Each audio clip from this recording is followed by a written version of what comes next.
Alors, bonjour à toutes et tous. Euh, Juste pour information, nous allons enregistrer ce webinaire. Donc, si vous ne souhaitez pas être sur le webinaire, vous pouvez couper votre caméra. Voilà, et le webinaire vous sera rediffusé ensuite derrière. Et il est 14h05, donc on va pouvoir commencer. Mais pourquoi ça s'est pas mis sur... Alors, n'oubliez pas de couper. Donc, peut-être quelques petites règles avant de commencer. Donc, bon, déjà, bienvenue dans ce webinaire de la FAPIL. Donc, n'oubliez pas de couper vos micros que vous pouvez réactiver lorsque vous souhaiterez prendre la parole. Vous pouvez laisser vos caméras. Donc, pour rappel, on enregistre ce webinaire. Et vous pouvez appuyer sur lever la main si vous souhaitez participer à un moment donné. Il y aura plusieurs temps d'échange. Et vous pouvez utiliser le chat pour poser vos questions. Voilà, donc je vous propose de commencer. Donc, bienvenue dans ce webinaire de la FAPIL. Je suis Emma Rioux, chargée de mission accompagnement social et accès au droit à la FAPIL. Alors, peut-être rappeler avant qu'on débute que la FAPIL est une fédération des acteurs et des associations pour la promotion par l'insertion par le logement. C'est une fédération qui regroupe 140 associations travaillant dans l'insertion par le logement. Donc, ce webinaire porte sur la thématique de loger sans isoler, qui fait suite à une publication que nous venons de publier et qui fait donc suite au groupe de travail d'accompagnement qui est mené tous les ans et qui a porté en 2025 sur cette thématique. Alors, n'oubliez pas de bien couper vos micros. Alors, donc on est ensemble jusqu'à 15h30 et donc je vous propose ce programme-là, à savoir donc vous présenter les principaux résultats de cette synthèse du groupe de travail. Puis un court temps d'échange avec l'équipe du Chez Soi d'abord de Montpellier, puis un autre échange avec euh, deux personnes de l'Association des Petits Frères des Pauvres de Paris, et enfin on gardera environ une demi-heure pour pouvoir échanger librement avec vous. Voilà, donc peut-être maintenant pour revenir principalement sur les résultats de cette synthèse et pour réexpliquer la démarche que l'on a conduite. Donc, tous les ans, la FAPIL développe un groupe de travail national sur une thématique et que l'on développe principalement avec des travailleurs sociaux volontaires. Ici, le point de départ de cette thématique et de cette réflexion, c'était qu'à travers leur vécu et les expériences partagées, les professionnels des associations ont mis en lumière les difficultés d'intégration et de projection dans leur logement des personnes qu'elles accompagnent, notamment du fait de l'isolement ressenti, de, par exemple, de la solitude vécue après un long parcours en collectif, de la perte de repères pour les personnes sortant d'institutions, euh, de la difficulté à se maintenir dans le logement après des longs parcours de rue, de la difficulté à se projeter dans un lieu à soi quand ça n'a jamais été le cas, etc. Ce sont tout un ensemble en fait de situations assez fréquentes que l'on a pu observer. En effet, l'isolement et la solitude peuvent engendrer une incapacité.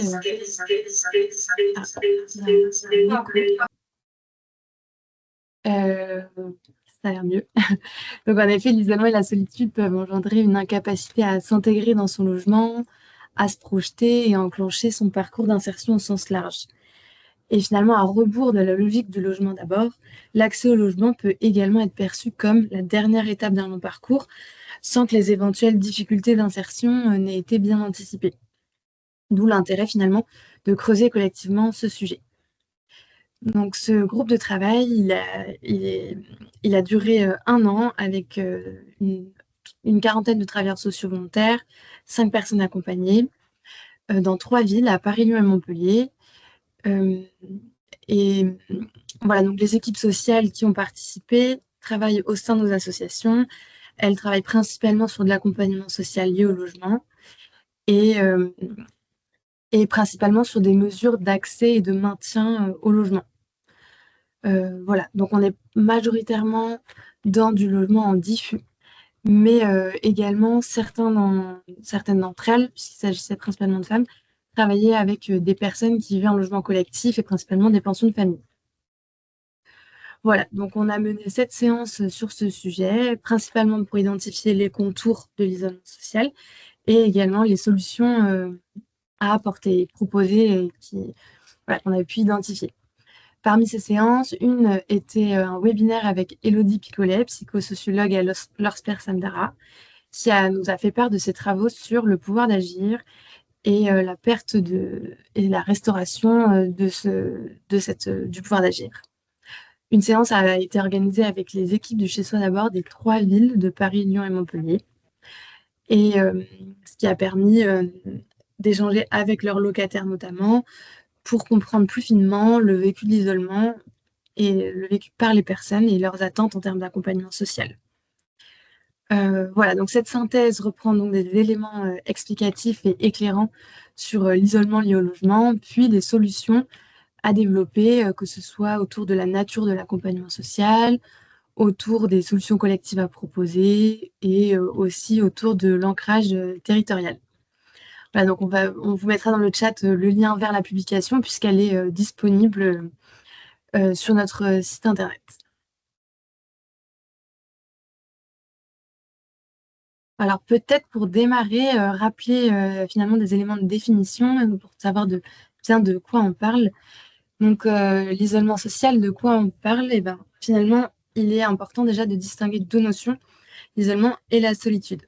Cette distinction, elle est importante car elle ne suppose pas les mêmes réponses à apporter que lorsqu'on parle d'isolement et de solitude. L'isolement, ça se réfère à un état où une personne est physiquement ou socialement coupée des autres. Il va renvoyer à la rareté des liens entretenus. Et c'est une notion objectivée et quantifiable. À l'inverse, la solitude, c'est un état émotionnel. Elle survient lorsque une personne se sent seule et donc elle renvoie à un vécu subjectif. Donc c'était important voilà, de distinguer ces deux notions, même si au cours de la publication, on, euh, on évoquait les deux notions. Ce que l'on a, donc avec les différents travailleurs sociaux du groupe de travail, ce que l'on a mis en avant, c'est les différentes formes d'isolement que les personnes qu'ils accompagnent rencontrent. Elles peuvent être cumulatives et voilà, on a essayé de faire une sorte de panorama de l'ensemble des formes d'isolement rencontrées. On va avoir l'isolement géographique, l'isolement lié à l'absence ou la rupture de liens sociaux, l'isolement lié à la santé mentale et physique, l'isolement lié au parcours de vie, ce qui fait référence aux personnes sortant d'institutions, aux personnes ayant un long parcours de rue, rendant compliqué l'insertion, aux personnes ayant un parcours d'exil, ce qui isolant les personnes pour des raisons linguistiques, culturelles, administratives et les coupant de nombreux liens sociaux. Donc, on a aussi mis en avant l'isolement administratif et technologique qui va être amplifié avec les processus de dématérialisation qu'on rencontre aujourd'hui, l'isolement économique et l'isolement professionnel. Voilà, et finalement, une grande partie de ce groupe de travail a été de comprendre l'isolement pardon, l'isolement sous le prisme du logement et donc de comprendre pourquoi le logement pouvait générer ou accentuer de l'isolement. Et donc, différents cas de figure nous sont apparus. Déjà, l'isolement après un long parcours de rue. C'est-à-dire que après un long parcours de rue, les personnes peuvent potentiellement perdre des repères institutionnels et sociaux fortement ancrés à travers les années et des sociabilités aussi fortes. Et on peut penser aussi la rupture aussi avec des lieux de soutien que les personnes fréquentent, comme les cantines solidaires, les accueils de jour, etc. Et donc finalement, arriver dans un logement et être entre quatre murs peut être difficile à appréhender et n'avoir jamais été anticipé ou vécu. Et donc, on peut observer des difficultés à se projeter entre quatre murs lorsque cela n'a jamais été le cas. Donc, soit dans des cas de parcours de rue très longs, mais aussi dans de nombreux cas de parcours en collectif, de détention, d'aide sociale à l'enfance ou de structures plus collectives.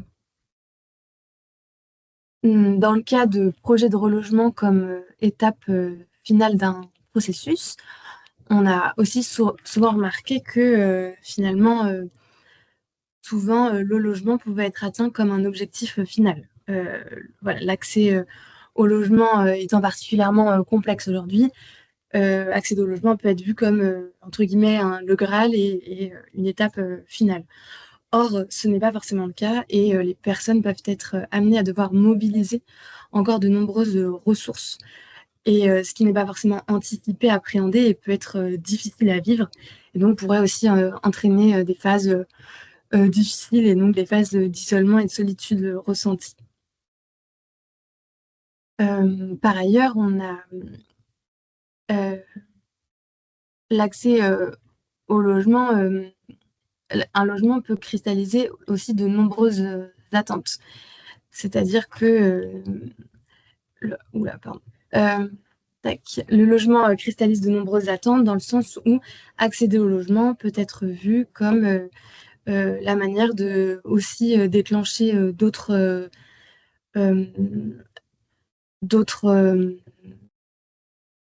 pardon, je me suis perdue dans mes notes. Il peut être aussi une manière d'enclencher d'autres choses, par exemple renouer avec des proches ou retrouver un emploi.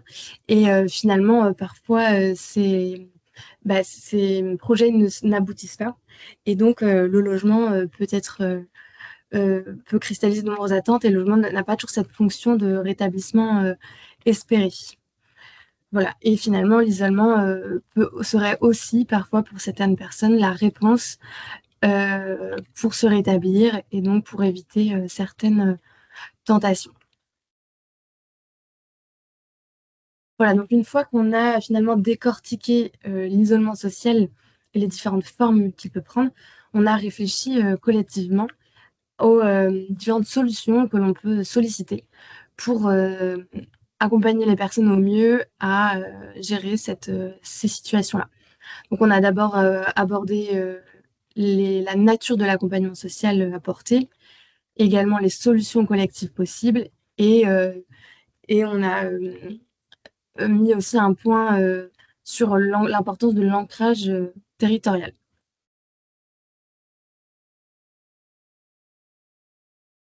Voilà, donc sur la nature de l'accompagnement social, donc repenser l'accompagnement social, il peut permettre d'accompagner au mieux les personnes face à l'isolement social. Les réflexions ici portent sur comment faire en sorte que l'isolement devienne un sujet d'accompagnement, d'arriver à en parler et le considérer comme un vrai facteur pouvant influencer l'accompagnement dans son ensemble. Ce que l'on valorise ici, c'est de repenser par exemple le début de l'accompagnement et notamment de l'accès sur la rencontre avec la personne. La rencontre, c'est de réfléchir à et d'avoir une vraie réflexion, une vraie discussion autour de euh, la personne, autour de sa capacité à elle à identifier ses besoins, ses désirs, ses projets. Et donc, d'une certaine manière, de travailler sur son pouvoir d'agir. Cette réflexion-là, c'est un processus assez long et qui me demande du temps. Et, euh, et tout ce processus-là, il peut faciliter la mise en projection de la personne, faciliter l'identification du rôle du projet du relogement dans le parcours de la personne. Ce qui est essentiel ici, c'est que la personne réussisse à identifier finalement à quoi lui sert son logement dans son parcours. Le logement, il doit être vu comme un moyen pour atteindre des projets court, moyen, long terme, et non une finalité en soi. Et identifier ces projets et ces projections, elles permettent de donner du sens au logement, et elles permettent donc d'éviter des pertes de sens et des situations d'isolement et de solitude. Et on a des pratiques d'accompagnement social qui sont alors valorisées et souhaitées et qui permettent davantage cela. Je pense particulièrement donc du coup, au travail tourné sur le pouvoir d'agir, mais aussi on valorise énormément la péridance, à savoir l'accompagnement par des personnes ayant des savoirs expérientiels vécus similaires aux personnes accompagnées. Voilà, donc, on a aussi développé d'autres aspects, mais pour le coup, j'essaie d'être assez rapide et concise, donc je vous laisserai regarder la synthèse en détail. Ensuite, on a beaucoup développé sur les solutions collectives. Donc, penser par le collectif peut également être un moyen pour sortir de l'isolement et de la solitude. Il permet aussi de passer outre certaines difficultés au sein de l'accompagnement en face à face. Donc différents exemples peuvent être travaillés, par exemple des ateliers collectifs, des appartements pédagogiques, du bénévolat, des temps interlocataires, accéder à des lieux ouverts ou proposer des solutions d'habitat collectif comme les pensions de famille. Et enfin, on a accordé une importance particulière dans ce groupe de travail à l'ancrage territorial. Finalement, la lutte contre l'isolement lié au logement, elle ne peut pas se penser qu'à travers uniquement le prisme du logement lui-même, mais il doit être pensé dans l'environnement proche, dans son ensemble. Le voisinage, le quartier. Cette réflexion, elle doit intégrer, elle intègre notamment toute la vision partenariale qui permet aussi notamment de lutter contre l'isolement. On abordera davantage ce point avec l'association des Petits Frères des Pauvres. Donc je ne développerai pas beaucoup plus ici par manque de temps, mais on aborde aussi beaucoup la notion du voisinage et la notion de voisiner, qui est souvent une notion qu'on utilise peu, puisqu'on l'utilise souvent sous le prisme du trouble et vu comme une problématique, mais qui finalement nécessite d'être étudiée dans le sens de voisiner et en préventif. Et ce qui permet de facto d'éviter certaines situations de crise et de trouble, et voilà, qui peuvent avoir aussi un impact positif et bénéfique dans son ensemble. Donc, cette publication, elle a donné lieu à une liste de 9 préconisations. Donc, je vais revenir rapidement dessus, mais voilà, l'idée, c'est donc les premières préconisations, de développer le travail autour du pouvoir d'agir de la personne. Deuxième préconisation, de prendre le temps de travailler la projection et le désir et la reprise de confiance en soi et de pourquoi habiter afin de favoriser une intégration durable du ménage.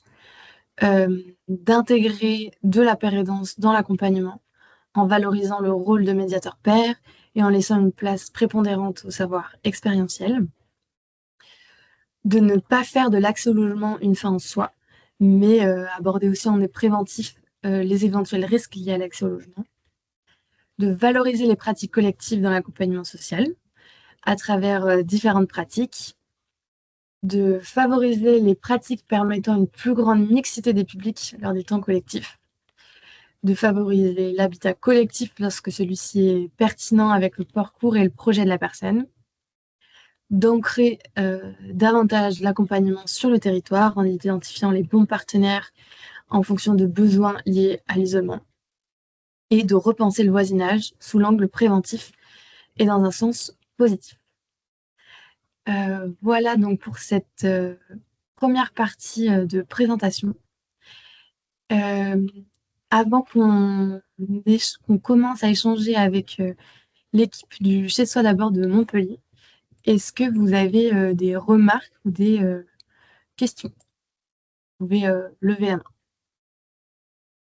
Donc, sachant que voilà, cette synthèse, le but c'était de rappeler rapidement les principaux résultats, mais elle est beaucoup plus détaillée dans la synthèse que l'on vous a envoyée dans le chat.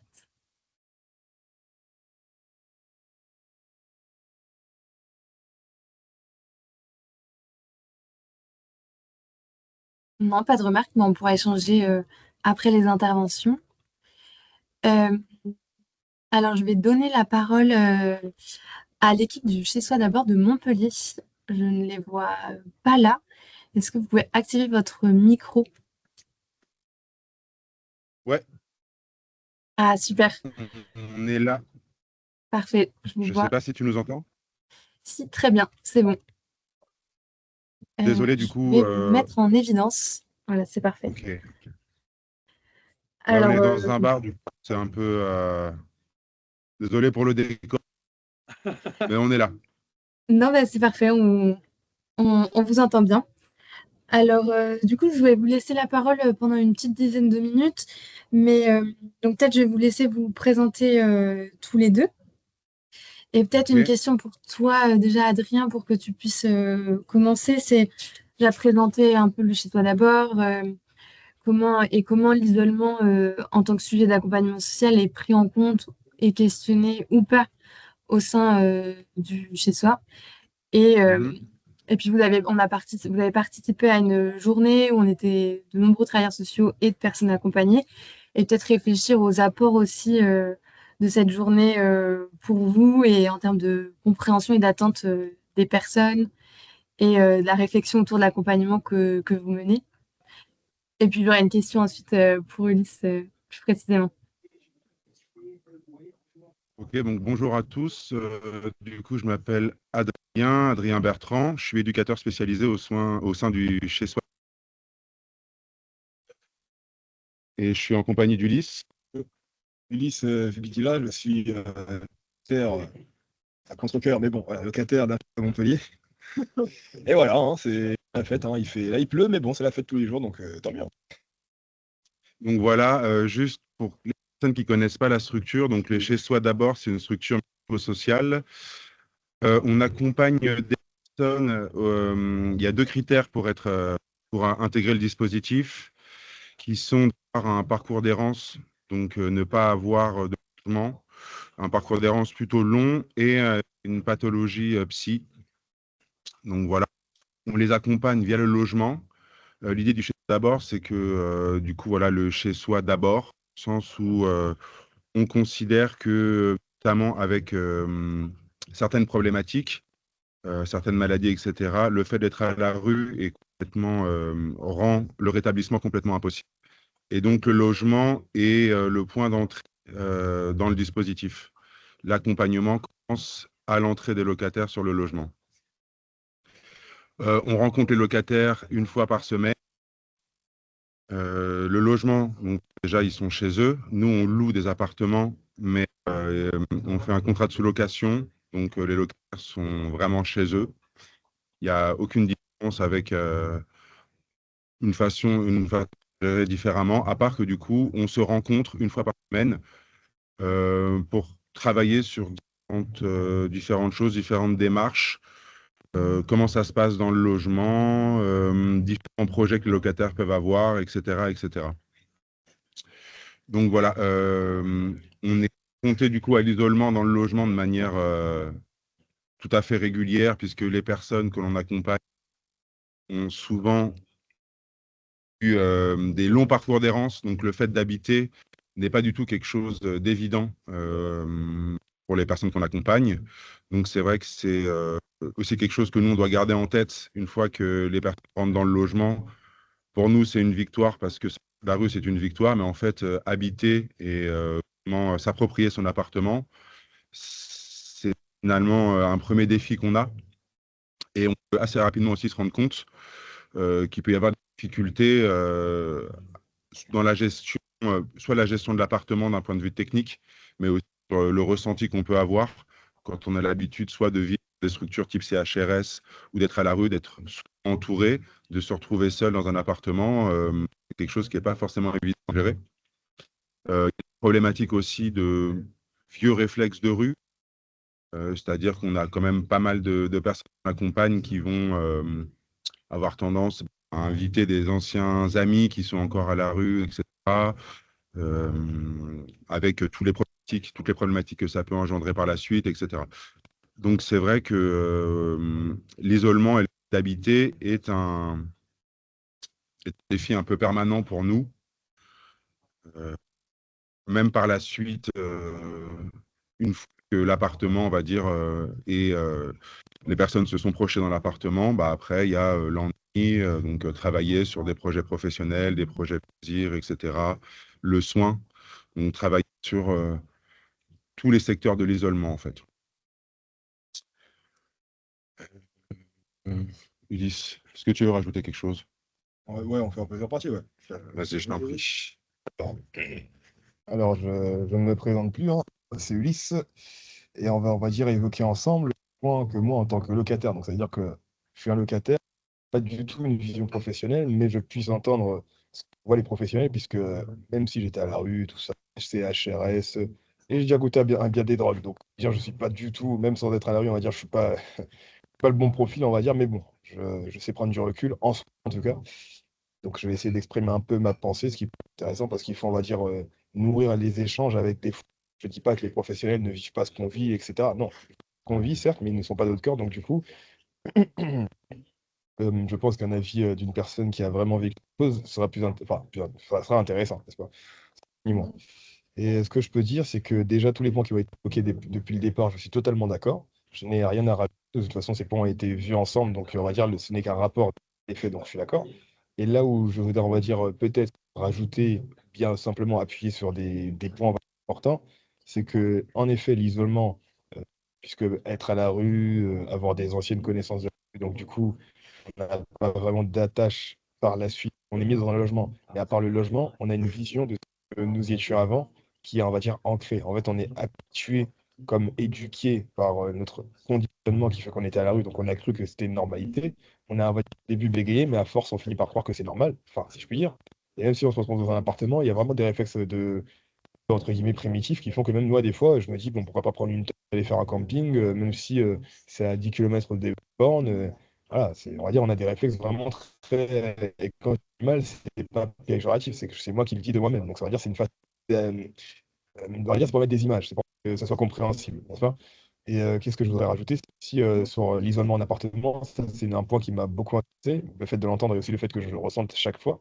C'est que même si là je me suis fait des amis, tout ça, tout est beau, tout est rose, cela n'empêche que dans la solitude, même dans une solitude pleine, donc même si je me ferais fait des amis, que j'invite des amis chez moi et tout, cela empêche que psychologiquement j'ai une sensation de, c'est rien comme s'il manquait quelque chose qui ne serait jamais reconstruit. C'est-à-dire que des métiers, c'est bien, ça pourrait marcher en effet, du sport, ça pourrait marcher, faire du monde, ça pourrait marcher, mais on va dire c'est un trauma qui est tel qu'on aura beau faire ce qu'on veut, c'est un trauma pour, jusqu'à la fin de la personne, suivre la personne. Donc, on va dire, je pense qu'au lieu de se battre contre ce genre de trauma, il faut trouver des solutions thérapeutiques un peu plus avancées. C'est-à-dire qu'en fait, il faut faire comme ce qu'on fait, trouver des activités extérieures, machin et tout, faire ce que d'abord et deux associations font, qui ressemblent à chez d'abord, bien sûr, d'autres faut faire, on va dire, ce qui est déjà fait. Et il faut peut-être, on va dire, en plus de ça, pas forcément dire aux locataires que c'est foutu, c'est pour vous, vous avez fini à la rue, machin.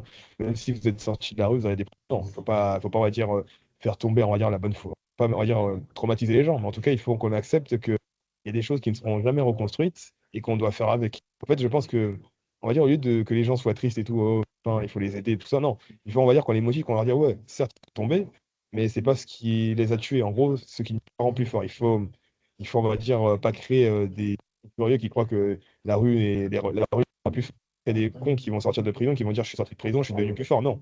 Et il faut, on va dire, toujours essayer de trouver. On va dire, il faut faire de la psychologie, c'est-à-dire que faire des activités, machin, et tout c'est cool, mais il faut faire beaucoup de psychologie. C'est-à-dire que certes, je sais pas, un bac plus, je sais pas combien, mais on a tous un cerveau qui fonctionne à ce que sache, donc on va dire, il faut plus jouer sur le côté psychologique, etc.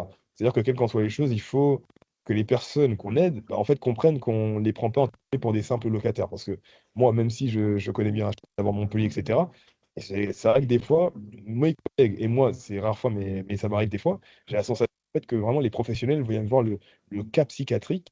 Certes, c'est pas l'hôpital, mais mon idiot, on le voit quand même d'une manière un peu bête. En fait, on se fait des films, et même si en réalité, on sait que c'est faux, il y a ce que moi, je pense appeler, peut-être que je me trompe, je n'ai pas un bac plus 5, bon, je fais des erreurs, mais il y a ce que je crois, ça s'appelle des dissonances cognitives, c'est-à-dire qu'en fait, même si on sait que la situation n'est pas réelle, on va s'inventer une situation, on aura beau faire ce qu'on veut, retourner la chose dans tous les sens, on aura beau comprendre que tout le monde ne pense pas comme nous, on aura toujours cette espèce de vision des choses différentes. Et on aura beau faire ce qu'on veut, on pourra une autre personne demain être meilleure, mais il y a des choses qui sont, on va dire, ancrées. Et quand c'est ancré, ça veut dire que c'est aussi dans la pensée, dans la génétique, parce que à force de croire quelque chose, on finit par raisonner cette chose, la mémoire de l'eau, etc.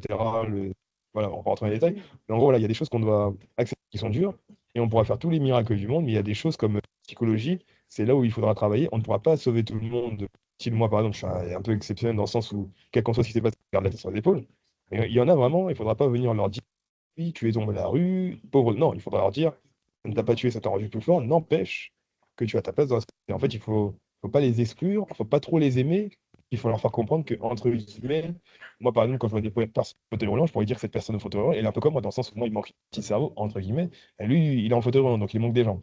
Et il faut qu'on essaye vraiment comme on fait, mais toujours dans ce côté-là. Genre, il faut pas non plus essayer de faire croire aux autres que oui, tu es à la rue, mais tu es une personne normale. Non, parce que quand il va croire qu'il est une personne normale, qu'il va aller voir postuler comme tout le monde, vivre comme tout le monde, parler avec des gens comme tout le monde, il va se rendre compte de son erreur, et il va même se retourner contre le système qu'il a aidé en se disant, ils m'ont pris pour un nid, etc. Moi, c'est un moment, c'est ce qui m'est arrivé. Voilà. Parce que bon, je vais pas m'arrêter, donc je pense que c'est bon. Merci. Oui. Donc voilà, Ulysse, du coup, qui nous parle de son vécu. C'est vrai que au Chez Soi d'abord, on essaye de travailler beaucoup avec des MSP, ministère de santé père, donc des personnes qui ont un savoir expérientiel, pour justement essayer de casser cette espèce de hiérarchie professionnelle, personne accompagnée, où on aurait une certaine compréhension qu'ils n'ont pas, et qu'en fait, c'est plutôt le contraire. Il y a pas mal d'éléments qu'on ne peut pas en fait imaginer parce qu'on l'a pas vécu. Donc voilà.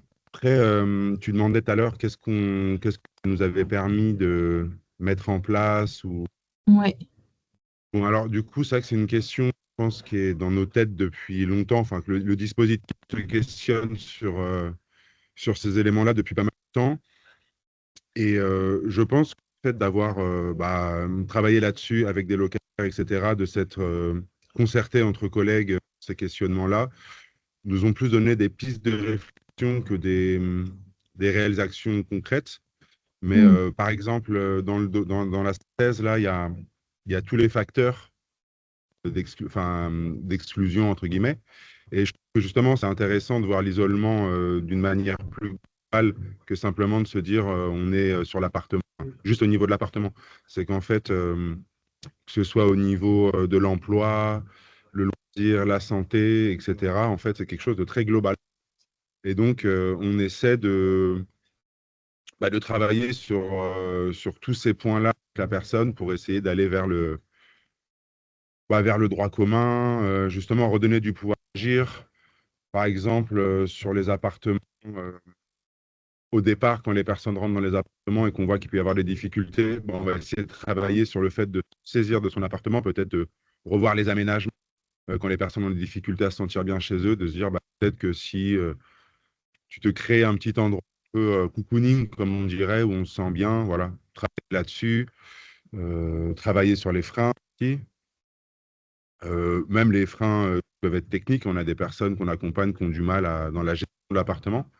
Donc, on les rassure que les choses s'apprennent, qu'on a toutes des difficultés, en fait, et que savoir comment marche un tableau électrique, c'est quelque chose qu'on a tous appris et à la portée de tout le monde, quoi. Voilà, on donne des clés aux personnes pour qu'ils puissent être autonomes au maximum, pouvoir se saisir. Voilà. Après que, voilà, on fait des rencontres une fois par semaine.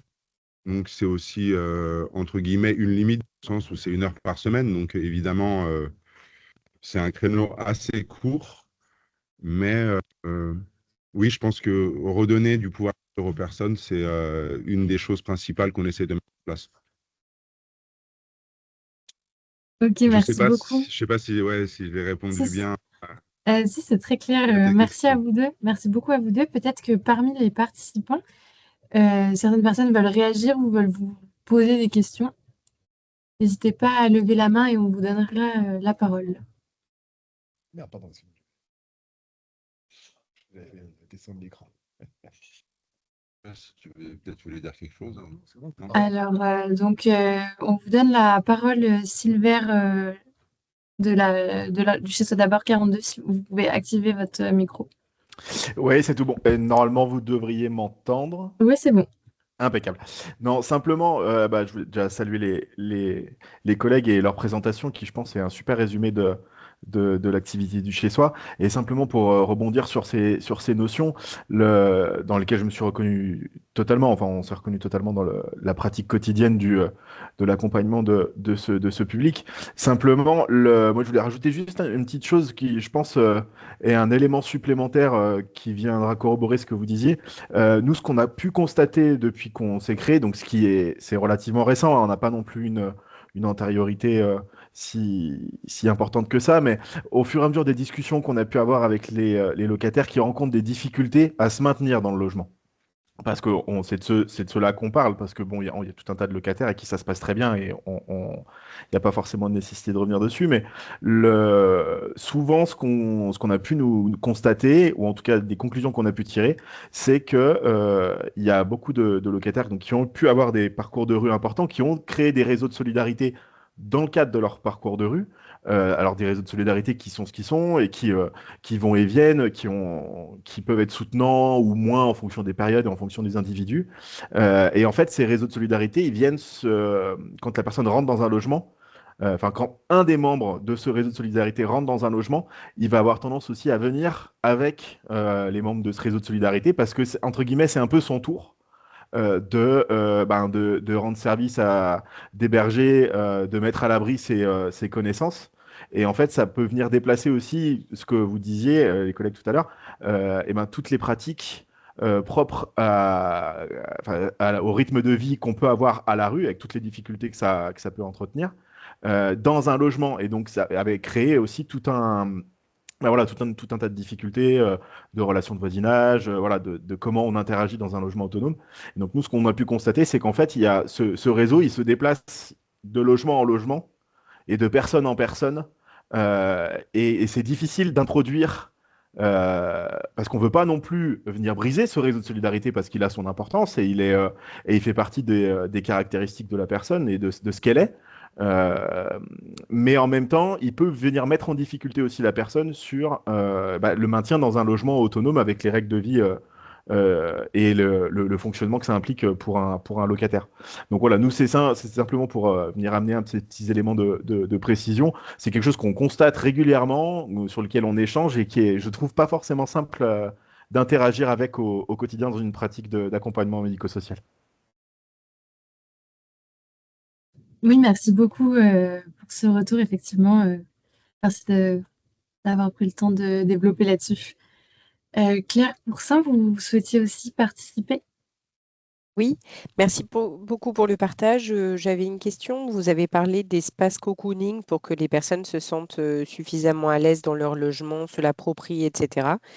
Est-ce que vous avez des idées de ce que ça peut être et quels sont vraiment voilà, les besoins que vous avez identifiés les plus, voilà, ceux qui remontent le plus, s'il vous plaît? Alors, en fait, par rapport au fait de s'approprier l'appartement, je pense que c'est propre à chacun. Des fois, on constate que l'appartement n'a pas changé.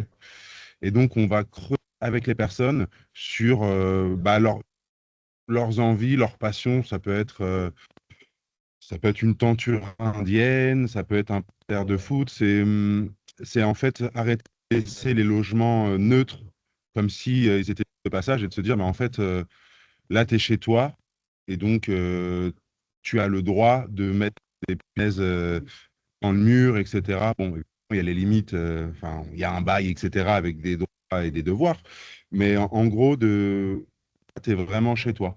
Et donc, en fait, il n'y a pas forcément je ne peux pas vous donner vraiment des tips qu'on va appliquer à chaque fois, ça va vraiment être lié à chaque personne. Aussi des personnes qui nous expliquent qu'en fait, ils se sentent bien dans cet appartement dans lequel il n'y a pas grand-chose et que c'est ça qui va les rassurer.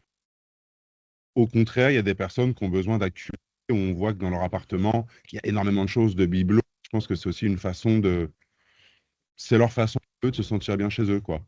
Donc, l'idée est plus de comprendre, je te passe juste après, l'idée est plus de comprendre ce que la personne peut apprécier et essayer de creuser. Mais c'est vrai que c'est vraiment à chacun. Et alors, je passe la parole à Ulysse qui avait un Bien, élément à bien. donner. J'avais bien des choses à dire, hein. Bon, voilà. Ah non, c'est le jour. Je suis noir, bonsoir. Bon, vous savez, un jeu de mots. Alors, concentrons-nous sur le chocolat. Alors bon, au lieu de dire des conneries, pour revenir sur ce que disait mon cher collègue, même si je travaille pas chez soi, mais bon, je suis secrétaire, bon, on finira par être collègue, j'imagine. C'est vrai qu'il y a un côté appropriation enfin, comment dire ça? J'ai pas les mots. En fait, il y a un côté de la rue, et même pas forcément, qu'on sorte de l'hôpital, qu'on sorte de la rue. J'ai enfin, des collègues, des gens que je connais plus ou moins, hein, qui sortent de prison, donc on n'est pas non plus amis. Et puis voilà, et des gens et voilà, les gens, ça peut être même des gens qui ont une vie traditionnelle, mais qui ont eu des difficultés, qui sont baissés la cheville en tombant en quête et puis qui se retrouvent temporairement en infirmerie. Ça peut, on va dire, chacun a son niveau de supportation des choses, quoi. De supportation. Bref, je suis pas bon, c'est parfait, hein. Et donc, là où disait, un point pardon, que disait collègue qui est intéressant, c'est qu'en effet, il y a des gens, par exemple, moi je me prends comme exemple encore une fois, qui va aimer le côté, on va dire, je vais être très cru, hein, donc si ça dérange, je suis désolé. Je vais aimer le côté psychiatrique, je vais aimer le côté militaire, enfin militaire, pas militaire des armes, non, mais le côté militaire, genre high-tech, quoi, le côté très futur, entre guillemets, quoi. Et je vais en fait aimer un côté très propre, très neutre, pas trop de meubles, un lit des plus simples, parce que j'ai déjà voulu me mettre un lit king size, mais bon, j'avais mal géré mon finance. Et puis même si j'aurais un grand lit, je considère qu'avoir un grand lit dans un petit appartement, ça prend beaucoup de place. On va dire, il y a des gens comme moi, on va dire, c'est peut-être parce que j'étais à la rue et que j'ai vécu une vie difficile. Donc du coup, on va dire, j'ai un passif qui fait que mon expression est devenue froide. Enfin, mon expression, que mon être est froid. Donc du coup, je vais aimer environnement froid. Un peu une PlayStation, voilà, un truc très bureautique, vous savez, à l'américaine, très bureautique, très métro boulot dodo. Un truc très. Alors que j'ai des amis, justement, qui, on va dire, sont plus coucou, comme disait le collègue. Et eux, en effet, ah, mais je rentre chez eux, j'ai l'impression, je me dis, c'est des hommes, certes, ils sont musclés, mais dis donc, c'est mignon chez eux, hein. Et genre, je fais exprès de mettre des traits très grotesques parce qu'en fait, juste te dire cocooning, c'est moi, même moi, quand j'entends le terme, je ne comprenais pas, j'ai regardé sur YouTube, je me suis dit, ah, ça veut dire ça. Et même là, je ne comprenais pas vraiment. Donc là, je mets des images, c'est pas une critique, c'est pour en fait imager les choses. Par exemple, moi, quand je dis que j'aime que ça soit psychiatrique, etc., je déteste la psychiatrie, je déteste le côté militaire. Par contre, quand je me dis la vérité, que je regarde comment je vis chez moi, il manque plus de Quechua ou je sais pas quoi, et voilà, c'est entre le magasin, le bureau, c'est très froid. Et pourtant, et je me sens incroyablement bien, humble et tout. Oh. Alors que pourtant, j'ai des amis à moi, ils viennent chez moi, ils me disent, mais c'est mort, il n'y a pas de tableau, rien, c'est froid, on dirait une psychiatrie. Et moi, je vais faire semblant devant eux que oui, ça me dérange, alors que dans le fond, je suis très content. Ils me disent ça, pour moi, c'est un compliment. Donc, comme diraient les amis, oui, après, il y a plusieurs façons de voir les choses. Hmm. Et malgré ces plusieurs façons de voir les choses, même si j'aime les Oui, environnements non. froids, c'est peut-être parce qu'en fait, je n'ai pas encore C'est pas compris vrai. Raconte. que je peux. Ah oui, c'est que je n'ai pas encore Et compris que raconte, je dois non? aussi m'aimer moi-même. Ouais, c'est pas- Désolé d'en parler. Non, C'est bien, très bien. très bien. Merci. Non, c'est très bien. Merci beaucoup. Pierre, je ne sais pas si ça vous suffit comme réponse. Merci. Est-ce que quelqu'un vous souhaitez leur poser une question avant qu'on passe à la deuxième intervention?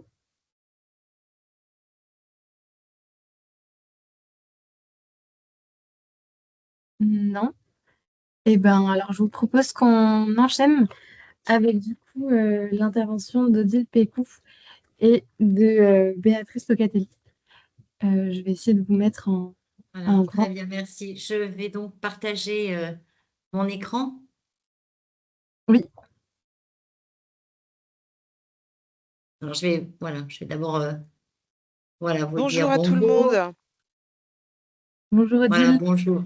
Bonjour aussi. bonjour Béatrice. Je vais donc faire mon partage d'écran.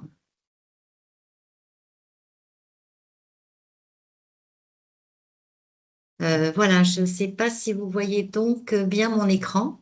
C'est parfait. Ok, je vais vous mettre dans un petit coin. Ah, je ne peux pas le déplacer. Hop, voilà. Donc, je m'appelle donc Béatrice Locatelli, je suis directrice adjointe sur la région Paris pour l'association Les Petits Frères des Pauvres et je vais vous présenter très largement l'association pour celles et ceux qui ne connaisseraient pas l'association. Et moi, je suis Odile Pécou, je suis adjointe de direction du coup sur Paris, à l'association des petits frères des pauvres. J'ai pris mon poste récemment, fin septembre, donc c'est Béatrice qui va quand même pas mal prendre la main sur la présentation d'aujourd'hui. Voilà. Donc, l'association, donc les petits frères des pauvres, hein, en quelques mots, elle a une vocation, c'est que depuis 1946, donc c'est une vieille association qui va fêter bientôt ses 80 ans, qui est reconnue hein, d'utilité publique et qui a pour objectif donc véritablement la lutte contre l'isolement et la solitude avec cette belle différence qui a été présentée en début de rencontre, en direction donc des personnes âgées à partir de 50 ans et en priorité les plus démunis. Hein, l'objectif est effectivement de les accompagner tout en défendant leur place essentielle dans notre société. Elle organise son action sous trois grandes missions sociales qui sont donc accompagner, agir collectivement et témoigner, alerter. Accompagner au sens, je dirais, de la dimension individuelle et de la dimension collective.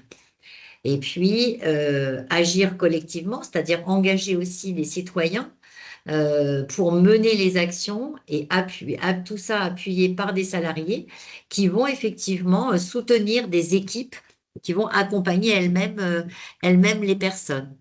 Et puis, il y a une troisième mission qui est importante, qui est la mission de témoigner et alerter. Et pour ce faire, l'association, donc, publier des rapports en alternance avec ce qu'on appelle des paroles d'eux, où elle va centrer sur son rapport la discussion sur une thématique avec des personnes, où elle va leur donner la parole.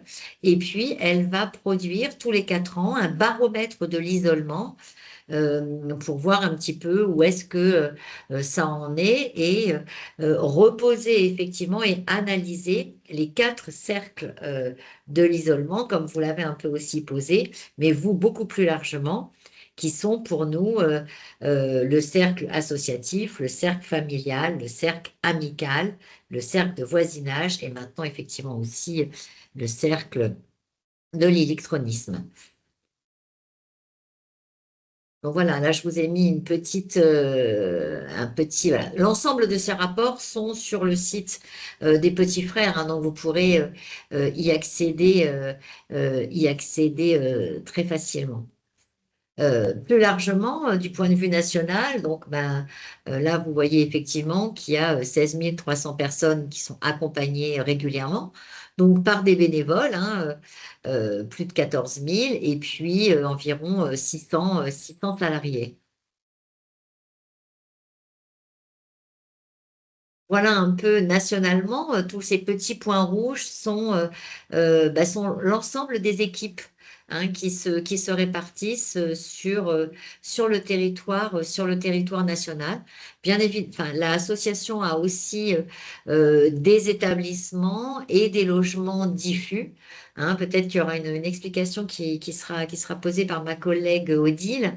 Mais voilà, on peut aussi voir à ce niveau-là qu'il y a aussi des établissements et des logements diffus répartis sur l'ensemble du territoire qui vont nous permettre de reloger une partie des personnes que nous accompagnons. Sur Paris, si on se ressente maintenant sur Paris, donc je vais laisser Odile présenter un petit peu les équipes qu'elle pilote de manière directe. Merci Béatrice. Avant tout, merci Emma et merci à tous les participants. Hein. La synthèse était vraiment hyper intéressante. Je pense que vous avez dû avoir beaucoup d'échanges hyper intéressants entre vous sur le groupe de travail. Donc franchement, bravo. Du coup, sur la Fraternité Paris, donc là, je vais vraiment parler que de la Fraternité Paris. Et voilà, si jamais il y a des pistes éventuellement de partenariat, ça concernera que Paris. On ne peut pas s'engager, Béatrice ou moi, sur d'autres possibilités de partenariat au niveau de l'échelon national. Donc, on a la spécificité de la région parisienne, de la région Paris, enfin du département de Paris en l'occurrence, c'est que au niveau de l'association des Petits Frères des Pauvres, ça regroupe beaucoup d'équipes un peu classiques et des équipes, ce qu'on appelle spécifiques, nous, chez les Petits Frères des Pauvres. Donc, il y a les équipes d'accompagnement territorial. C'est un petit peu ce qu'expliquait Béatrice. Là, ce sont des bénévoles qui se structurent en équipe d'accompagnement territorial, qui sont soutenus par un salarié qu'on appelle un coordinateur de développement social. Donc, il y a 20 équipes sur Paris et au sein de ces 20 équipes-là, elles sont sur des territoires, des secteurs géographiques parisiens bien précis, sauf pour une équipe qui a la spécificité d'accompagner des personnes sourdes, où là, c'est beaucoup plus diffus, il n'y a pas de secteur particulièrement sur Paris. Et il y a aussi une équipe, ce qu'on appelle veille, j'y reviendrai. Donc, cette organisation autour de ces équipes, c'est un petit peu comme un petit conseil d'administration. On appelle ça, les bénévoles sont structurés autour de conseils d'équipe et elles accompagnent des personnes âgées donc, de plus de 50 ans qui vivent sur le territoire parisien, qui sont signalées par l'entourage, par des partenaires sociaux, par des hôpitaux, par les différentes possibilités et ces personnes vivent dans des logements de manière pérenne. Donc, ça peut être des logements du parc privé, des logements du parc social, dans des établissements plutôt médicaux de type des EHPAD. Et aussi, sur le sud de Paris, on a une équipe qui intervient au sein du centre pénitentiaire de la santé. également. Et donc, le critère, enfin, les deux critères majeurs qui vont faire que les équipes bénévoles vont mettre en place un accompagnement, c'est la question du niveau d'isolement, de solitude de la personne et la question de son niveau de ressources aussi qui est pris en considération. Et à partir de là, il y a un accompagnement qui se met en route, plutôt en binôme, avec un binôme de bénévoles qui vont intervenir à domicile. Mais il y a aussi, vous le verrez, que ce soit pour les équipes territoriales ou les équipes logement, il y a toujours la double dimension de l'accompagnement individuel et de l'accompagnement collectif. Donc l'accompagnement individuel, il est fait au domicile des personnes. Les bénévoles vont s'y rendre de manière hebdomadaire pour prendre un temps de discussion, boire un thé, boire un café, voir s'il y a une petite difficulté particulière, se raconter des histoires, parler de l'actualité, faire un jeu de société, voilà. Éventuellement parler des envies de vacances, de séjour, etc. Et ces équipes territoriales, elles ont la possibilité au niveau de l'association de monter chacune des projets, donc soit de vacances, soit d'aller au restaurant, parce qu'on a un restaurant dans le 17e arrondissement qu'on appelle le restaurant Briden, pour aller partager un repas là-bas. Il y a différentes actions aussi qui peuvent être menées dans des locaux intermédiaires qui sont sur Paris pour que les personnes puissent se rencontrer également, avec des ateliers bien-être qui peuvent être mis en place, de la sophrologie, voilà, juste aussi un temps de thé, des goûters, des temps d'échange. Et on a un lieu d'accueil national aussi sur le 11e arrondissement où il va y avoir des séances de tricot, de papotage, on prépare une soupe ensemble, voilà, etc. Donc là, sur cette question des équipes d'accompagnement territorial, pour les collègues qui bossent, enfin qui sont là en visio et qui appartiennent au territoire parisien, c'est tout à fait possible et imaginable quand vous arrivez au moment du relogement, après le parcours d'insertion par le logement. Donc au moment du relogement dans le parc social, principalement, j'imagine que vous voyez ou que vous ayez une préoccupation particulière justement sur la question du fait que cette personne n'a quasiment pas de réseau, risque de se retrouver toute seule, éventuellement avec le relogement en plus est délocalisée du logement sur lequel elle était précédemment et du quartier, de ses habitudes. Il est tout à fait possible de solliciter ces équipes-là pour leur demander de faire une évaluation et de voir si ça correspond bien effectivement à ce qu'il est possible de mettre en place de notre côté, en sachant que, bon, en fonction des secteurs parisiens, on a plus ou moins de demandes nombreuses en termes d'évaluation et d'accompagnement, et que ça dépend bien sûr des forces vives qu'on a en interne, essentiellement du côté des bénévoles, puisque c'est ça qui garantit aussi la qualité de nos accompagnements. Donc, il peut arriver qu'il y ait des fois où on n'ait pas malheureusement suffisamment de forces vives bénévoles autour de la table pour pouvoir accompagner les personnes autant qu'on le souhaiterait. Voilà. On a aussi une autre équipe qui est un peu plus spécifique, ce qu'on appelle une équipe spécifique parce que ça a été créé un petit peu plus tardivement. Ça a été créé, enfin, je ne sais plus, Béatrice, tu me diras, mais autour de 1990, je crois. C'est l'équipe voilà, d'accompagnement des personnes, merci, malades et en fin de vie. Donc là, c'est des équipes de bénévoles qui interviennent là davantage au niveau des hôpitaux, dans une démarche plutôt d'accompagnement aux soins palliatifs ou dans des EHPAD, très peu à domicile néanmoins, je crois, et également à l'hôpital pénitentiaire de Fresnes. Et là, c'est vraiment pour intervenir en lien et en coopération, enfin en complémentarité avec les soignants et de prendre ce temps de présence. La fille qui parle, Odile, là, la connaît? C'est une AS? Alors attention, Peut-être qu'on mon se micro, connaît, c'est possible. J'étais assistante sociale, oui, de formation. Je reprends du coup. Oui, voilà, donc c'est aussi accompagné dans ces moments de passage, hein, enfin voilà, de passage dans la mort qui font partie de la vie et sur laquelle il y a cette préoccupation particulière aussi de l'association, de faire en sorte que les personnes soient accompagnées jusqu'au bout autant qu'on le peut, et notamment, enfin après, avec l'idée, quoi qu'il en soit dans l'association, de faire en sorte que la question des morts solitaires soit soit la plus évitée possiblement quand on peut se mailler entre nous sur ces questions-là. Et il y a également donc 3 équipes qui font des équipes qu'on appelle nous de l'accompagnement vers le logement. Donc rien à voir avec le financement de RIL AVDL, mais enfin, c'est le nom de ces équipes-là, qui accompagnent des personnes âgées de plus de 50 ans en situation de précarité et d'errance résidentielle. Voilà, donc là, de la même manière, ce sont des personnes qui sont dans un premier temps, et là encore une fois, ça dépend des possibilités de mise à l'abri qu'on a, des personnes qui sont mises à l'abri dans des hôtels. Voilà, avec un accompagnement en 3 temps. D'une part, la mise à l'abri en hôtel, la mise en route de l'accompagnement qui est aussi bien social, enfin professionnel par des travailleurs sociaux que bénévoles. Et après, il y a une phase de ce qu'on appelle consolidation, avec un passage en logement temporaire sur des logements qui sont du parc, non pas de l'association des petits frères des pauvres, mais de la fondation, ce qu'on appelle la fondation.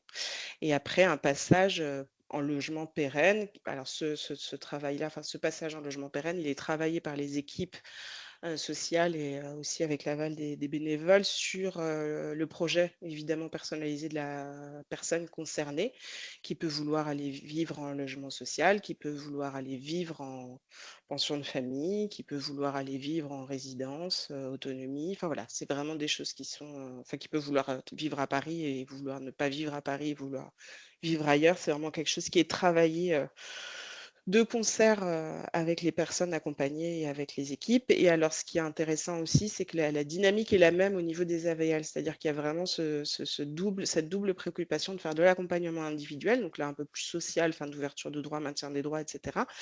Lutte contre l'isolement, d'aller vers aussi pour maintenir le lien, d'aller vers les personnes en faisant des visites dans les hôtels, en faisant des visites à domicile, etc. bien sûr, mais aussi de permettre à travers les accueils de jour, qui sont à la fois des accueils de jour pour des personnes, en tout cas sur le 18e, en situation de précarité, qui peuvent venir se poser parce qu'elles sont en situation de rue, mais aussi des lieux de vie et de socialisation pour les personnes qui sont éventuellement pas au même stade, mais qui ont besoin, envie de venir se retrouver parce que c'est là qu'elles vont pouvoir partager un repas, qu'elles vont pouvoir faire des jeux de société, qu'elles vont pouvoir jouer au piano. Alors quelquefois c'est un petit peu particulier, il y avait une collègue qui me souriait à un moment donné où j'étais de passage sur Saint-Plon, parce que y a un monsieur qui joue systématiquement le même air de piano, tout le temps, toutes les semaines, sur cet accueil de jour-là. Mais enfin bon, c'est cette musique-là qu'il a envie de jouer. Alors après, elle se posait la question d'éventuellement acheter d'autres types de partitions aussi pour qu'il puisse s'inspirer d'autres choses. Mais enfin voilà, c'est ces petits moments-là aussi qui font toute l'importance de cet accompagnement.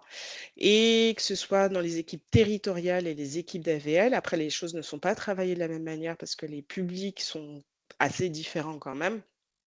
Il y a l'élaboration de projets de vacances.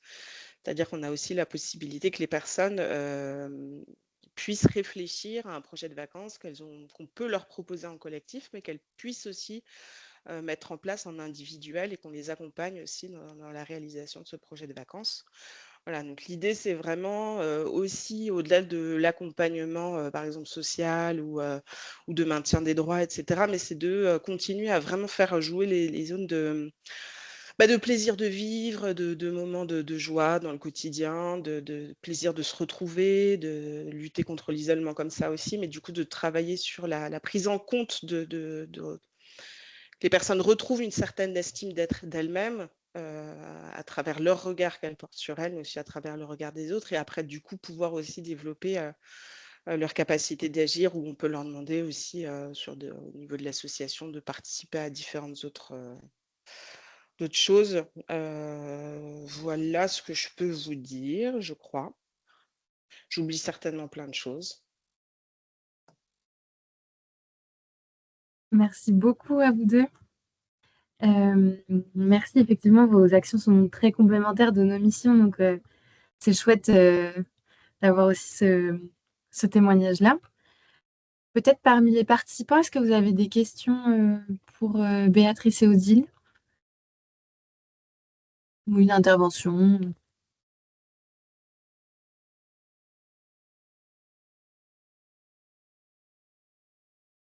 Oui, alors Camille Tran, vous pouvez activer votre micro.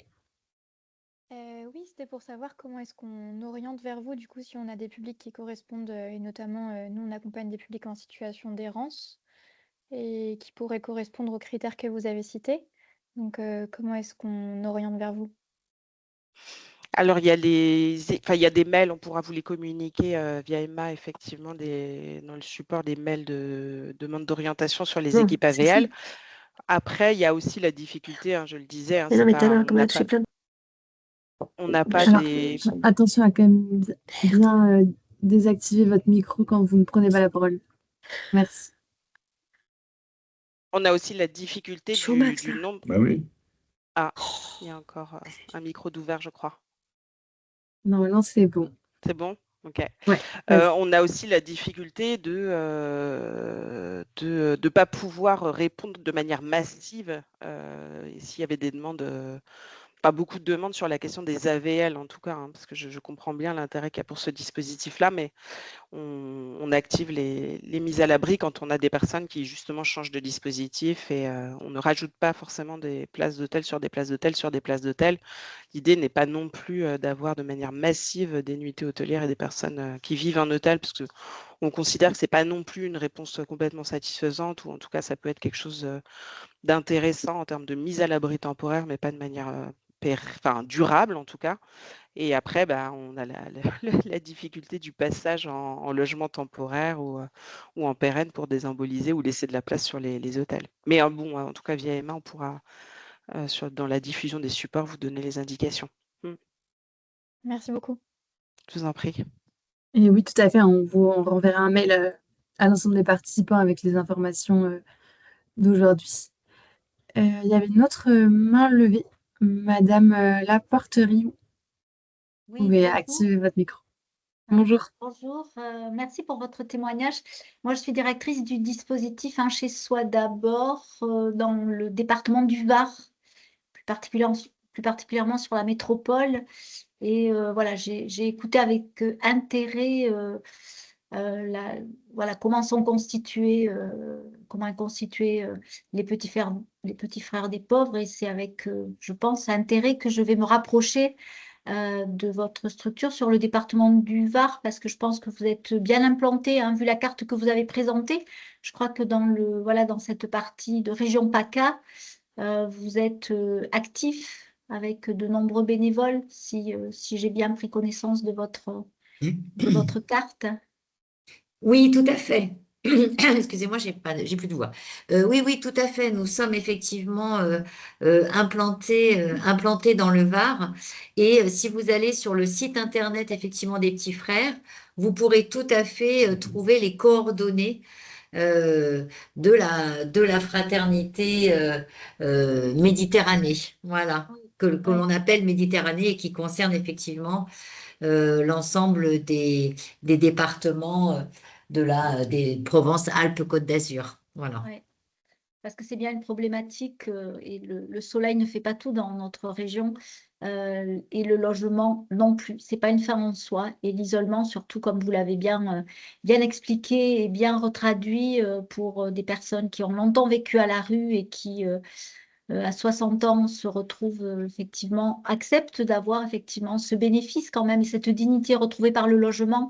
Ça reste complexe, voilà, parce que les professionnels des équipes ne peuvent pas non plus être là au quotidien. Donc, il faut effectivement des partenaires, des complémentarités de professionnels. Et c'est vrai que tous ensemble, on parviendra davantage à faire en sorte que les personnes retrouvent ce rétablissement par le logement et par tout ce qui va avec. Voilà.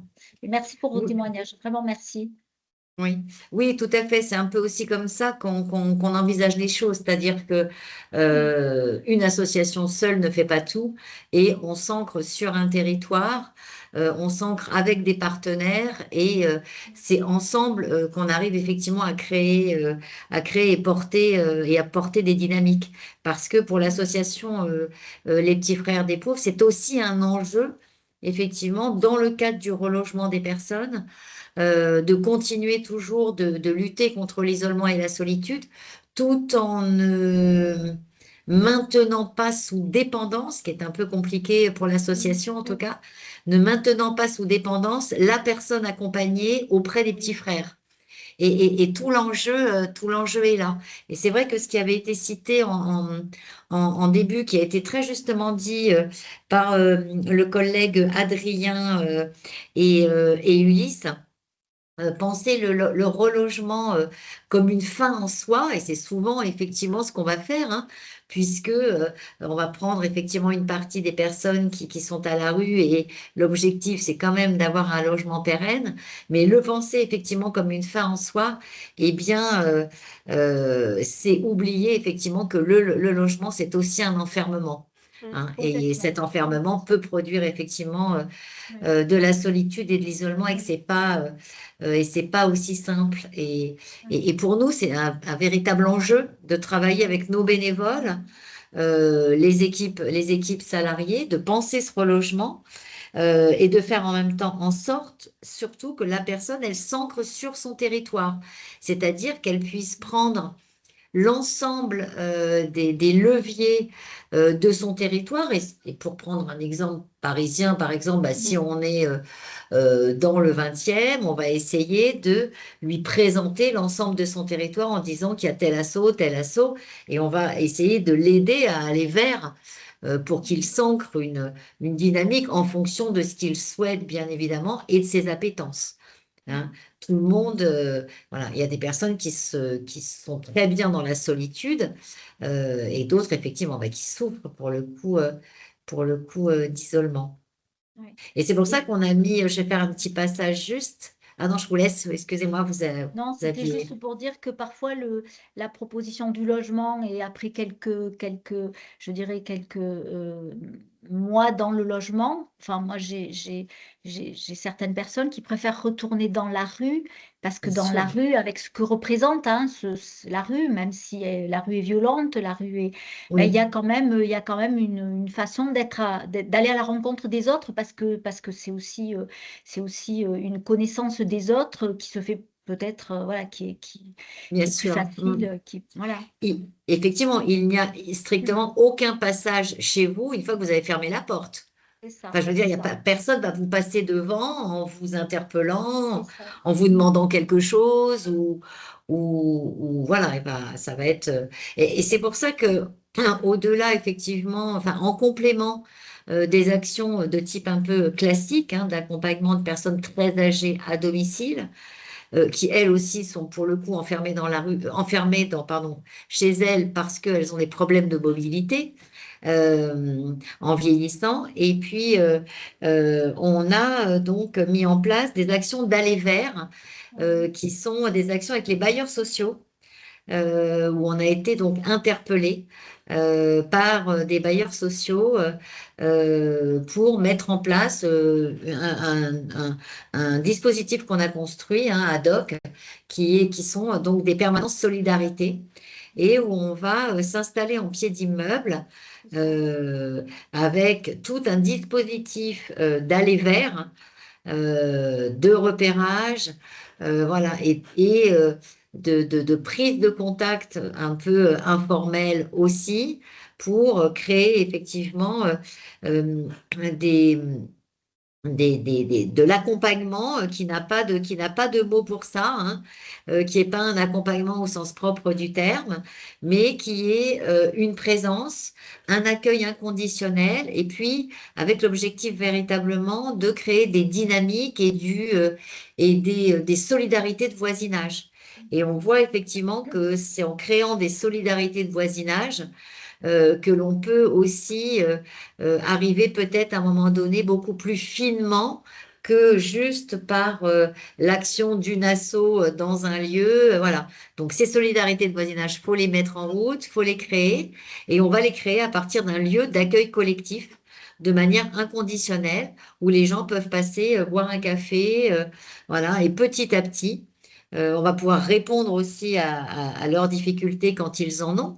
Et ils auraient sans doute pas fait la démarche d'aller vers les petits frères, parce que pas du tout envie d'être accompagnés par une asso, pas du tout envie de se dire aussi, bah, je me sens seule, je suis pas bien, voilà.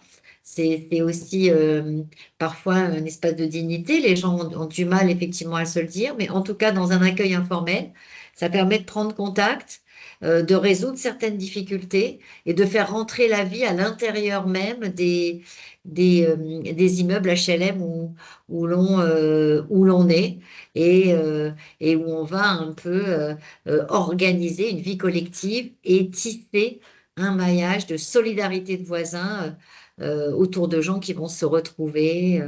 Voilà. Oui, d'ailleurs, c'est une action qui est particulièrement intéressante et qui, je pense, parlera à beaucoup d'assauts du réseau. Et qui se développe pour le coup nationalement. Ouais. Donc, oui, pour les assos intéressés sur ce sujet-là, vous pourrez aussi revenir vers moi. On pourra regarder plus en détail ce sujet après coup. Est-ce qu'il nous reste encore une quinzaine de minutes? Est-ce que vous avez d'autres interventions, des témoignages, des remarques que vous souhaitez échanger avec nous?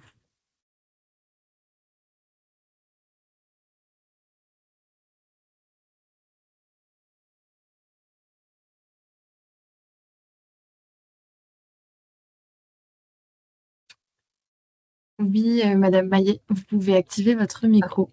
On vous écoute. Bonjour, je suis Bonjour. éducatrice spécialisée sur un dispositif AVDL. Bien, Alors, on vous entend pas très bien.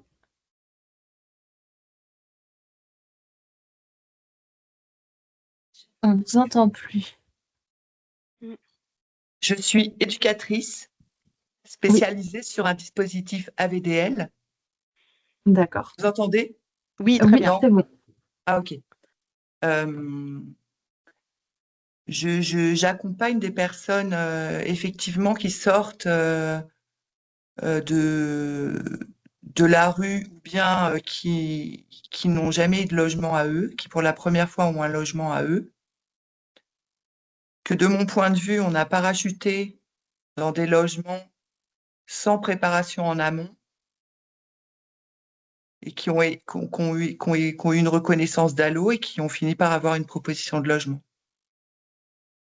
Je trouvais intéressant ce qu'a dit Adrien au début par rapport à la paire aidance. Mais je voulais savoir comment ils font pour trouver des pères aidants, justement. Enfin, parce que moi, j'ai essayé pas mal de choses pour des messieurs que j'accompagne. C'est souvent des messieurs isolés. Mais j'arrive pas à trouver vraiment la manière de faire la plus adaptée. Et je me disais que la paire aidant, ça pouvait être intéressant. Ouais, alors moi j'ai peut-être des éléments, mais je ne sais pas si Adrien veut répondre.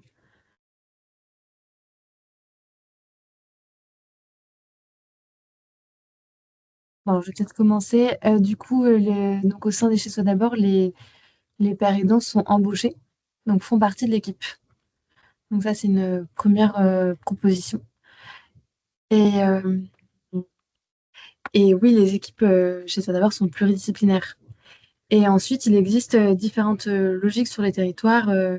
Déjà, vous pouvez vous mettre en lien avec le CRPA et le CNPA, qui est le Conseil régional des personnes accompagnées et accueillies. Et donc, eux pourront plus facilement vous mettre en lien avec des pères aidants. Je ne sais pas sur quel territoire vous êtes, mais il y a aussi des plateformes qui existent. Par exemple, dans l'Isère ou dans le Rhône, j'ai un doute, une plateforme qui existe. Moi, je suis sur les Yvelines. D'accord, ok. Et voilà, donc je pense que la porte d'entrée CRPA, donc Conseil régional des personnes accompagnées et accueillies. Et puis sinon, en fonction du territoire, voilà, on a aussi des médiateurs pairs qui sont identifiés et connus. Donc vous pouvez aussi revenir vers nous là-dessus. La FAS, la Fédération des acteurs de la solidarité, travaille beaucoup sur ces sujets-là. Et donc souvent, ils sont en lien par région avec des médiateurs pairs. Si je puis me permettre, également sur cette thématique-là, il y a la structure sur Marseille qui s'appelle Esper Pro, Donc, vous tapez Esper Pro sur Google et vous allez tout de suite pouvoir identifier cette structure qui maintenant se développe sur un plan national et qui va pouvoir effectivement vous aider à réfléchir et voilà, sur comment effectivement recruter ou tout au moins voilà, pouvoir avoir des liens avec effectivement des médiateurs en santé père ou des pères aidants. Enfin voilà, le nom est différent. Merci. Voilà. Je vous en prie. Merci. Il y avait également Asmina Amélis qui avait levé la main. Oui, on m'entend? Je vous laisse la parole. Vous m'entendez? Oui, c'est bon. Ok. Non, moi je voulais juste remercier Emma pour le travail que tu as fourni pour avoir. Alors moi je suis hôte de pension en pension de famille dans Paris, dans le 20e, et du coup j'ai eu la chance de participer justement au groupe de travail. Donc du coup c'est hyper intéressant de voir du coup tout ce qui a été produit voilà, par Emma et du coup de la restitution voilà, que tu nous fournis. Moi, ça me parle énormément, toutes ces questions justement voilà, de l'isolement, notamment nous en pension de famille, donc il y a encore un dispositif voilà, en plus d'un chez soi d'abord, voilà.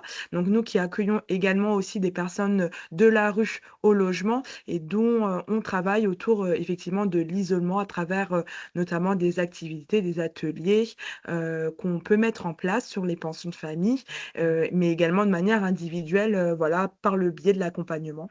Donc voilà, c'était la petite parenthèse que je voulais ajouter et notamment te remercier, Emma, pour ce travail. Merci beaucoup. Merci. Et il y a une question dans le chat donc, de Lucie Vidal. Est-ce que les équipes d'un chez soi d'abord sont pluridisciplinaires? Si oui, quelle est la composition? Rencontrez-vous des difficultés à accompagner les personnes vers le droit commun, social, santé, loisirs? Alors, je sais qu'on a plein de membres de chez soi d'abord qui sont présents dans le webinaire. Donc, peut-être que l'un d'entre vous veut répondre à cette question.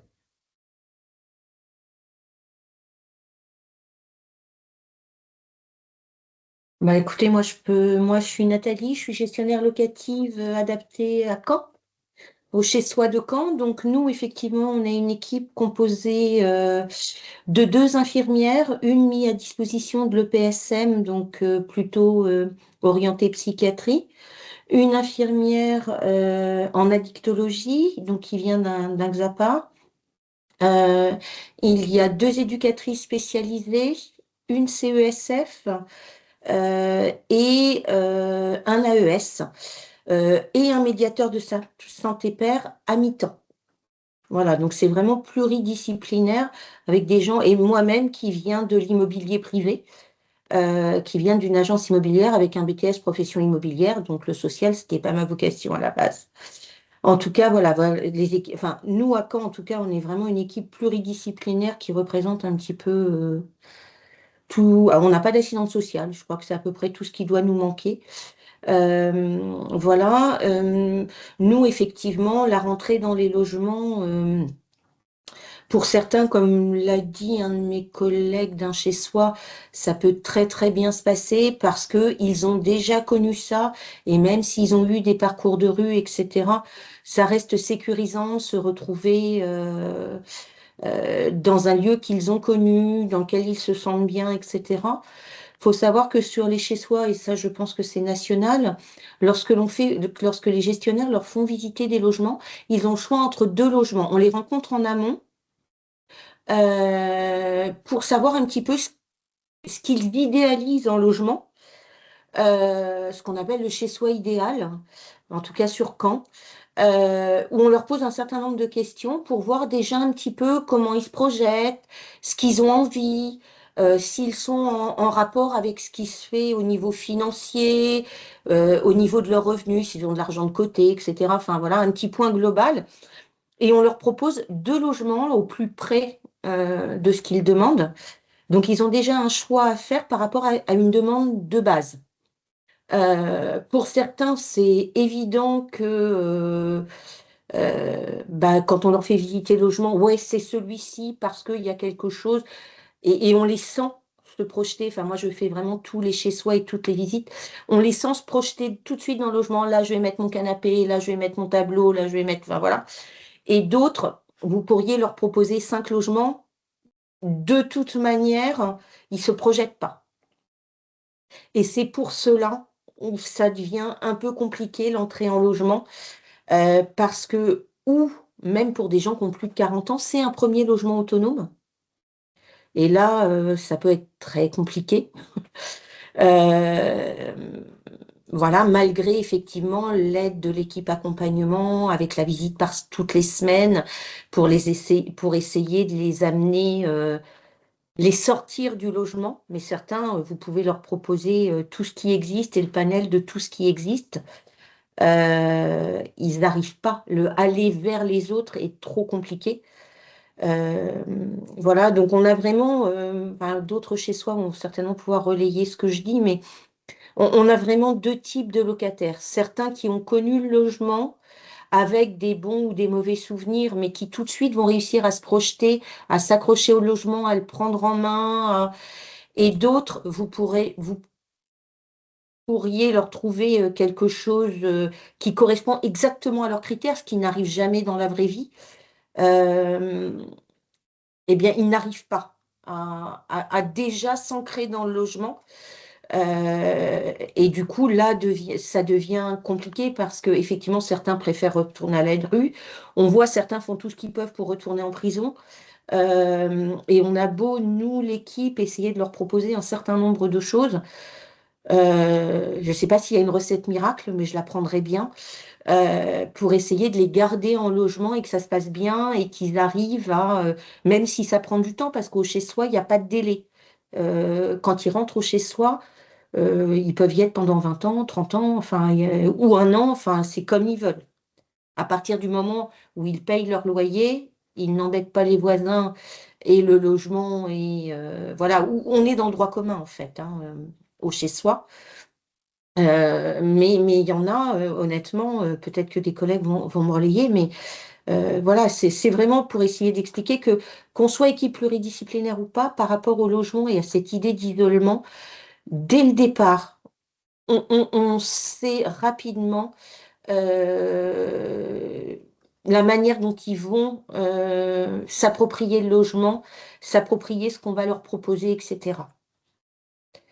Et c'est pour ceux à qui on n'arrive pas à raccrocher les wagons, où là, on se retrouve en grosse difficulté et où on a, nous, plusieurs personnes là qu'on a malheureusement, on a eu des expulsions, mais sinon, 2 autres personnes là sont parties en résidence sociale. Donc, sont parties sur quelque chose de beaucoup plus collectif. Peut-être que des collègues peuvent compléter. Oui, merci beaucoup. Est-ce que quelqu'un souhaite compléter ou c'est bon?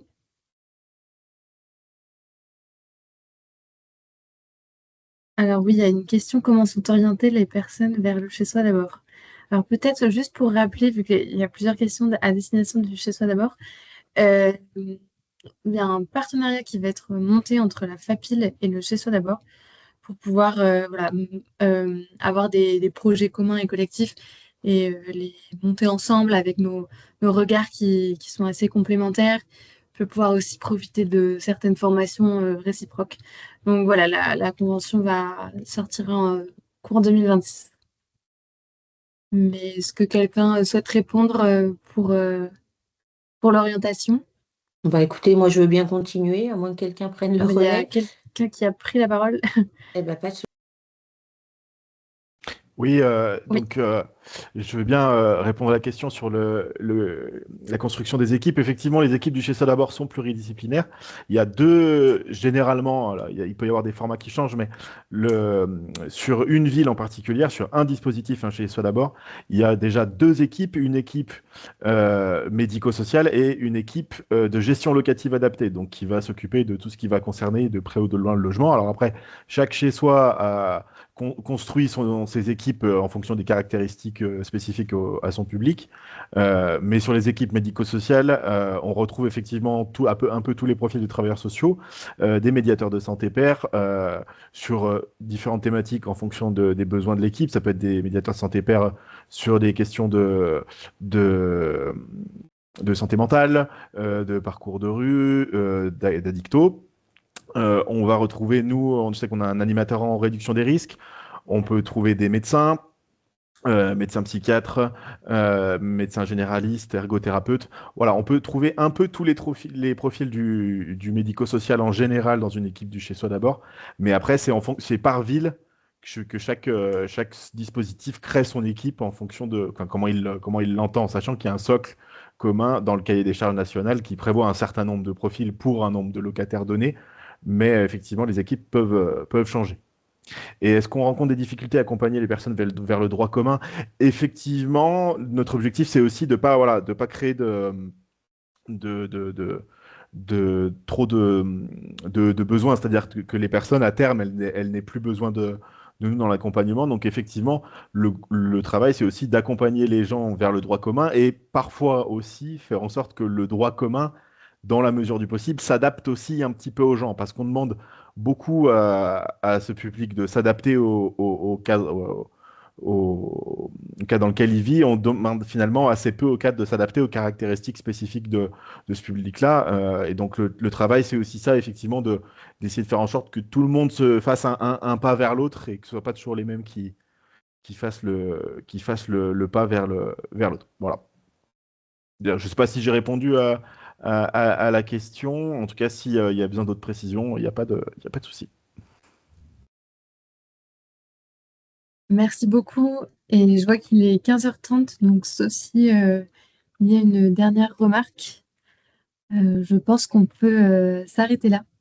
Donc en tout cas, merci beaucoup d'être venus si nombreux. N'hésitez pas à nous contacter et revenir à nous, voilà, si vous avez des remarques, des commentaires ou des besoins. On vous enverra aussi par mail les ressources avec les contacts et la synthèse. Mais la synthèse est déjà publiée sur le site internet de la FAPIL, donc n'hésitez pas aussi à y aller. Donc voilà, je vous remercie à toutes et tous et je vous souhaite une bonne après-midi. Et je remercie surtout nos intervenants, Odile, Béatrice, Adrien et Ulysse, d'avoir intervenu. Merci beaucoup. Bonne journée. Au revoir. Merci Emma. Au revoir. Si, au revoir.